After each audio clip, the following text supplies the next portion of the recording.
Welcome to the Mike Litton Experience Podcast. Mike has over 31 years experience in real estate, finance, and investing. He's passionate about being a father, a teacher, a realtor, an investor, and a leader. Everyone has a story, and our passion is to help them tell it. And now, introducing the host of the Mike Litton Experience, Mike Litton.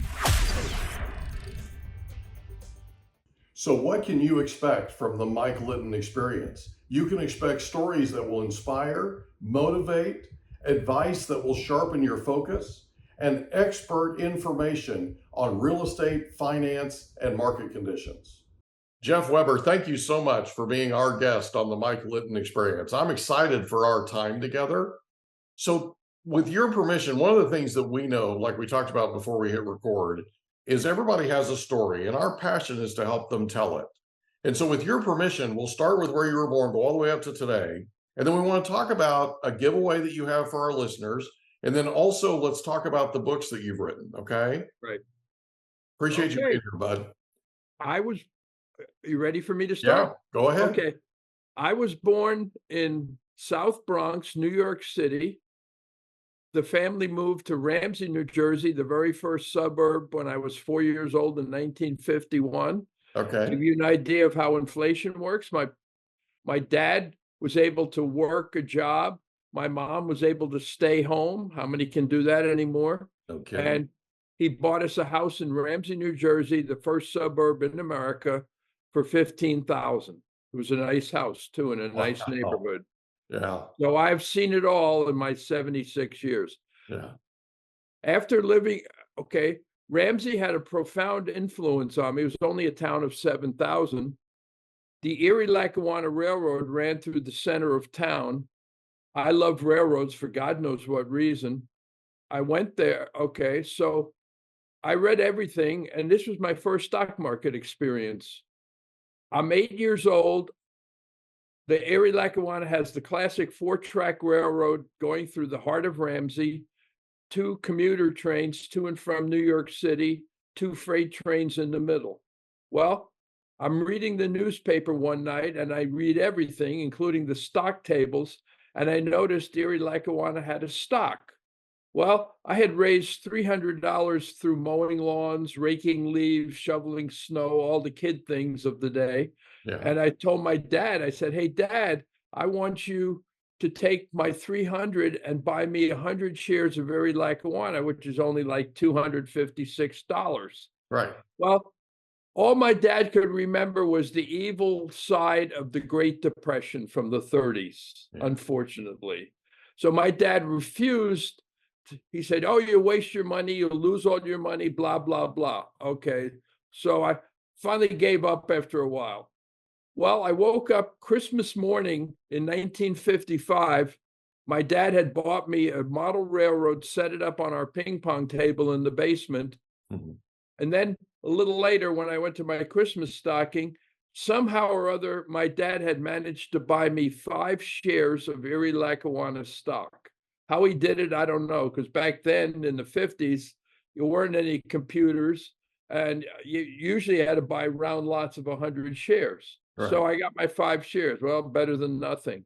Right. Well, long story short, 6 months later, the Penn Central Railroad bought the Erie-Lackawanna Railroad, redeemed every share of Erie-Lackawanna stock for $16 a share. Wow. So I got a check for $80. Well, I was happy with that, but then I'm thinking to myself, even at 8 years old, oh my God, if my dad had let me buy the 100 shares, I would have gotten a check for $1,600, which is all the money in the world to an 8-year-old in 1955. Sure, absolutely. But my dad did me the favor of literally branding in my brain that investing was the way of the future. And I literally dedicated my life to investing ever since. Oh, that's cool. And to show you how I had led an interesting life. Okay. Also in Ramsey, I read everything. I'm in the library one day and I pick up an issue of Railroad Model Craftsman, a model train magazine. Mm-hmm. I read everything. I notice it's published in Ramsey, New Jersey, a town of 7,000. Where you live.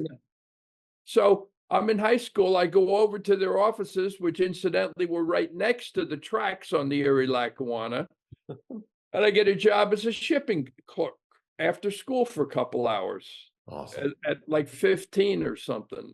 Yeah. So, but it had another profound effect on my life.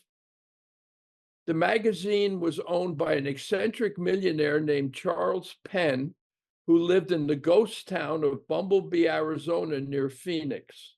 Hmm. So one year, Hal Carstens, who was the editor and ran the magazine from Ramsey, drove out to see Mr. Penn. Well, he came back with all these beautiful pictures of Arizona and cacti and all this other stuff. And I instantly fell in love with it and said, I'm going to college in Arizona. Beautiful. So I wound up going to college at the University of Arizona. In Boom. Tucson. In Tucson, Arizona. Yeah. First time I had been west of Philadelphia. Oh my gosh. Well, long story, I graduated from school there, went to law school for a little while, but got interrupted because Nixon needed me real badly to win the Vietnam War. You know what I mean? Apparently. So even I couldn't help him win it. I'm sorry, you know. Yeah, exactly right. So law school kind of fell through for me. And then I thought, you know, I'm single. So I thought I better do something with the rest of my life or I'm not going to have a life. Right. So I moved to Las Vegas with the great idea of becoming a baseball bettor. I kid you not. Well, I was doing all right baseball betting, but it was cutting into my bankroll. So I thought I better go to plan B. So I signed up at the University of Nevada, Las Vegas, and got a degree in accounting because I still had a lot of GI Bill money left. And that really helped me, you know. Why not? So once I graduated from UNLV, I had to look for a job. Well, I quickly found out after getting carpal tunnel on my typewriter, no computers back then, that no casino in Las Vegas needed an auditor or an accountant. But I got lucky. I used to haunt the job room at the University of Nevada, Las Vegas, and I found out the Army Audit Agency was hiring auditors. So I applied, I got hired for the job. I had to drive from Las Vegas to Warren, Michigan, which is just north of Detroit. Wow. For the coldest year and a half I ever lived. Right. I went from there. Then I finally got a good enough job. I got a fiance visa for my bride from the Philippines, who we had been pen pals for 7 years. Wow. And I only found, you would talk about a 1,000,000,000 to 1 shot. I found my bride because her friend had posted a magazine ad, and I happened to stumble on the magazine and started writing to her. Wow. What are the odds on that? No kidding. So I used to kid people and tell them, I said, if you told me I was going to marry somebody I had never met who lived halfway around the world, I would have said you're insane. Right. And that's exactly what I did. And it's the happiest, luckiest thing that ever happened to me because we're still happily married after 40 years. You know? I love it. That is so cool. What a great story. So then we went over to Korea. That's when I finally started getting serious about AIM. AIM stands for Automatic Investment Management. It's a way to invest that is a contrary way to invest. Okay. The easiest way to think of AIM is buy low, sell high. Right. It's very simple. It only involves arithmetic. There's no Greeks. There's no complicated formulas.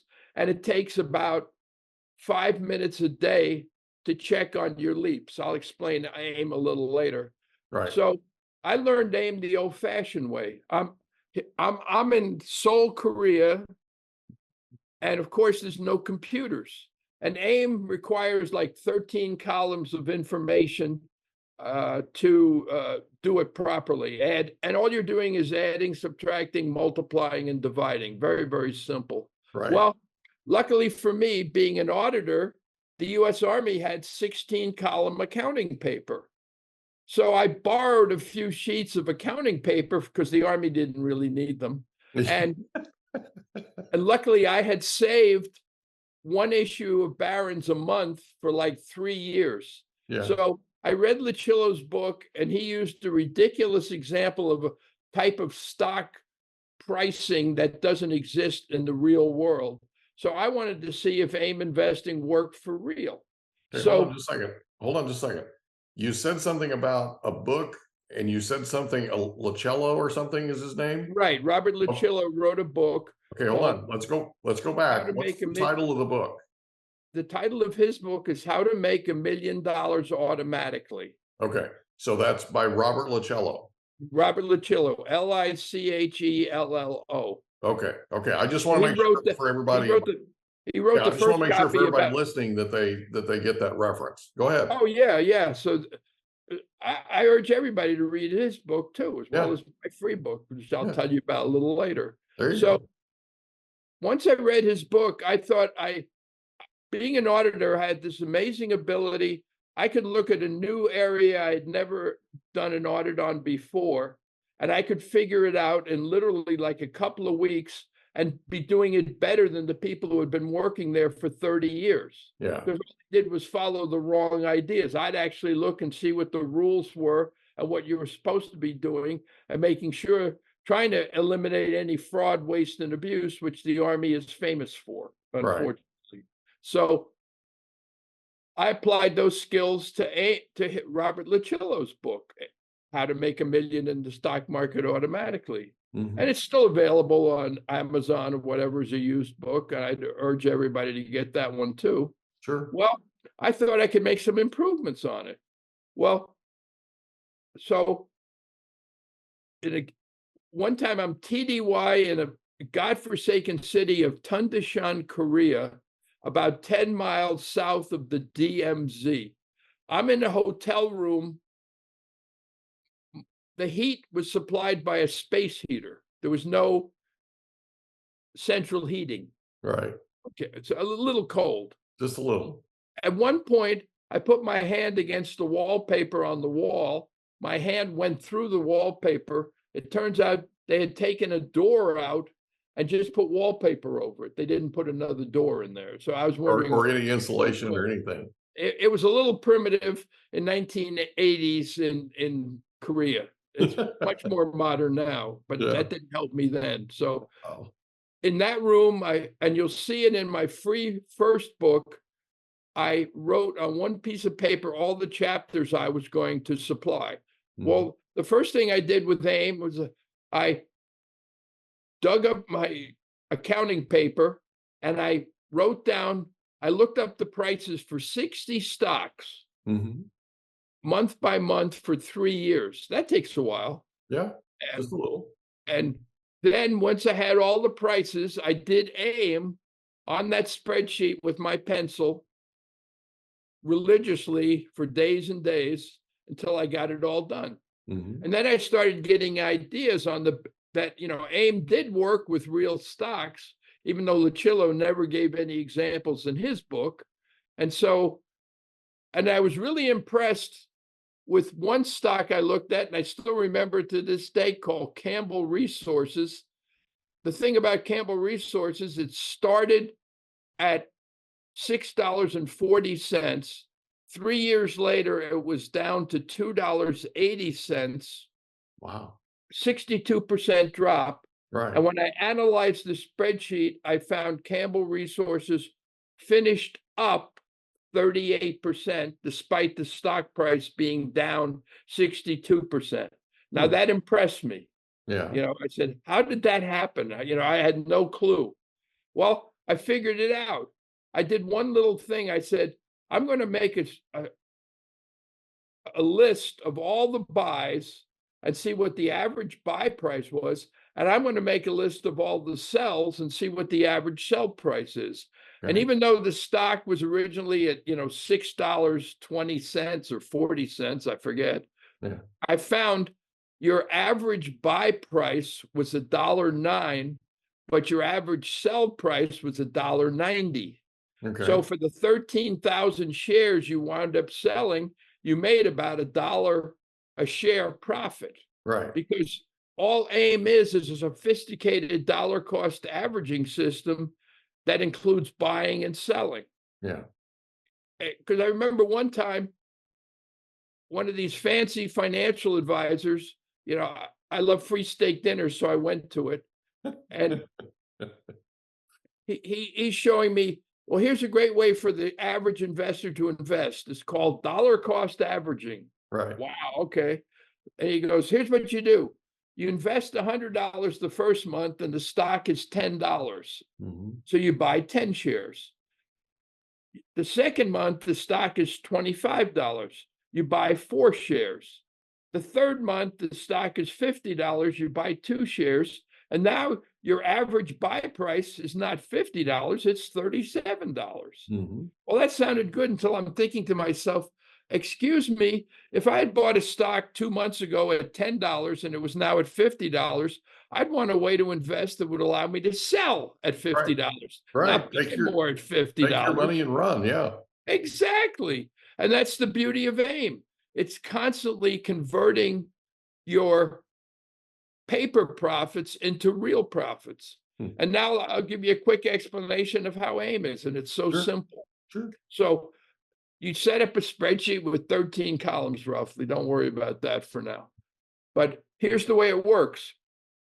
Let's say you buy 10,000 worth of options. Now, the reason you want to use options with AIM is what I found out is, first of all, Lucillo couldn't tell you to use options because they hadn't been invented when he wrote his book. Gotcha. They've only been around after his book. Well, I figured out, here's the 2 great reasons to use options and not the stuff. So you don't want to buy Apple, you want to buy Apple leaps or options. Okay. Okay. First of all, options have leverage. What does that mean? That means if you wanted to buy 100 shares of Apple, it would cost you maybe, let's say, 100,000, which is for example. Okay. But you could buy one contract that controls 100 options for 25,000, 1/4 the price of buying the stock. And here's the other good reason. The option on Apple is 5 times more volatile than the stock. So if the stock went up 2%, the option's going to go up 10%. Wow. Okay. I mean, I was looking the other day at some NVIDIA options. They went up 50% in one day. Yeah. Well, NVIDIA Stock didn't. We're taping this at the end of February of 2024, and last week NVIDIA just went through the roof because of their earnings. I had several people make money on it. And Yeah. I even have a way for poorer investors to take advantage of NVIDIA. And I'll give that to you in a second here. Okay. Lucillo invented what I call regular AIM. And here's how that works. Okay. Let's say you buy, 10,000 worth of options at $10 an option. Okay. You immediately set up your spreadsheet. Well, the next thing you're going to do, and here's the beauty of AIM, it takes emotion out of investing, because the first thing you do after you make your initial buy is you figure out your next buy and sell price. Okay. So it works out very simple. If you bought it at $10, I've found from years of experience, you want to make your next buy 25% lower. So if you bought it at $10, you set up a buy at $7.50. You put in a limit buy at $7.50 for roughly 25% of the contracts you own. So if you own 16, it's going to be roughly for 4 contracts. Okay. And then you do the same thing on the sell side. Since you bought it at $10, I have found from experience, you want to make the sell roughly 30% higher. So you'd put in a sell at $13. Okay. And again, you'd probably be selling 2 or 3 contracts. Mm-hmm. Now you're done. All you have to do is wait for one of those to happen. And every time you get a buy or sell, then you adjust the next buy and sell. And it works out routinely. Like if you get a buy at the $7.50, the next buy you make is going to be lower than $7.50, probably. And I would lower it another 25% and make your second buy at $5. because leaps are volatile. That's why you like them, but they're volatile for you as well as times it seems they're going against you. And I have found from experience that people with about an equal number of buys as well as sells make a lot more money. Okay. And give you an idea, when you have a roaring bull market, AIM is incredible. I had one guy in 2020, in January, his Apple leaps were 111,000, counting the cash and the leaps value. 8 months later, the 111,000 had gone to 386,000. In a year. I had another guy who started 2020 with 550,000. At the end of 2020, he had 1,750,000. Wow. Unreal. So I have made people in total well over $10 million sitting in my sunroom, mostly with no shoes and no shirt, because the damn thing gets quite hot. Let me tell you. When you're having 30 days of 100-degree weather in good old San Antonio, you don't need a lot of clothing, I can tell you. And you have a little humor.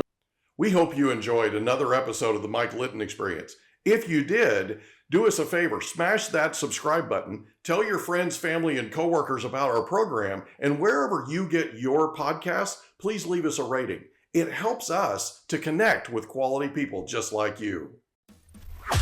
And that's a wrap. Another episode of the Mike Litton Experience in the books. Reach out to Mike on Instagram at Litton Realty. Want to meet with Mike? Check out calendly.com/Rio760.